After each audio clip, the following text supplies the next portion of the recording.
السلام عليكم ورحمة الله تعالى وبركاته. أنا يا أخي أحمد فضل المولى، الراجل الطبق فوق المنظر هذا بتاع المقلب. أقسم بالله ما لي فيه حاجة، واقف في الشارع على عيالي اتطلب الرزق، وجاني وقال لي عندي عمل، وجاني وطبق فوق المنظر. والله ما أعرف حاجة، أنا إنسان أمي، وهذا التلفون والله متبر علي به واحد.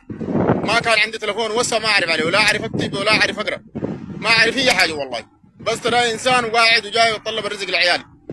والله طبق فوقي منظر، خسر علي الدنيا كلها، وخسر علي بيتي هناك مع عيالي مع اخواني مع هناك. دحين حتى اولادي اقسم بالله خلق لي معاهم مشكله، ما هسه ما اقدر اكلمهم في التليفون. هذا عمي تعب مع الشعب السوداني والشعب السعودي وباقي الشعوب، وانا ما لي حاجه في الانسان، انسان بسيط رافع امري لله ورافع على المحكمه العليا، واقسم بالله العلي العظيم ما سامحه له يوم الدين.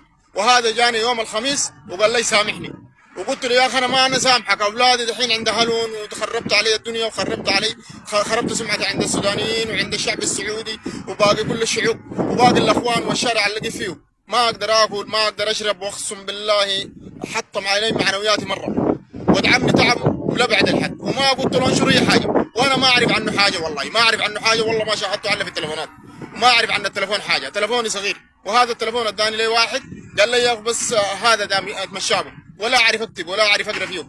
دحين يا اخي حسب الله ونعم الوكيل في الرجال، حسب الله ونعم الوكيل في الرجال. وهذا المقطع جابه اخير انا شفته في تليفون واحد، هذا قال الراجل قال لي ارسل وسوي، وانا والله لا قلت له ولي حاجه، جاني وقال لي اسمح لي السعدي واحب لك في راسك وسامحني، وقلت له ما سامحك. مشى دبلج هنا ده جابه في الاخر عشان بانه انا سامحته، وانا ما مسامحه له يوم القيامه، ما مسامحه له يوم النشور اقسم بالله. وحسب الله ونعم الوكيل فيه. يا اخي ببغى من الجهات المختصه، لو كان عند الراجل ده حق يا اخي طلع لي حقي منه من الجهات المختصه، انا ما اعرف حاجه، وانسان امي وانسان بسيط واقف على الشارع اقسم بالله ما اعرف حاجه.